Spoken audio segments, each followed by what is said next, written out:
President William Ruto has called on the world to be bold and strategic in the climate crisis while addressing the European Union Parliament in France today.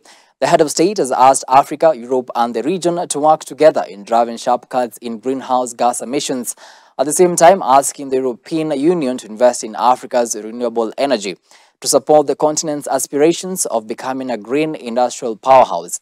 President Ruto also urged the European Union to accelerate its race to net zero, decarbonize its industry and build the economy of the future. Aligning European concessional and multilateral capital with Africa's climate agenda is also an economic idea. It is about phasing down climate-incompatible funding to shift them towards climate action, unlock much more concessional finance, and lower risks.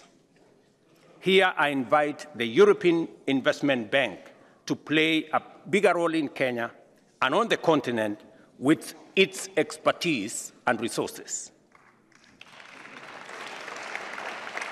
And finally, African economies are constrained by lack of appropriate and sufficient finance and investment. As African countries, we pay 5 times as much for our debt as would pay if the multilateral development banks were appropriately capitalized.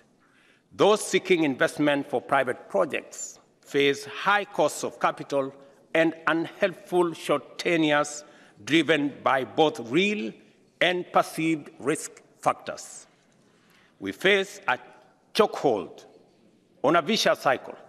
As countries, our ability to invest consistently and strategically in basic infrastructure, social services, and skills development is severely hampered.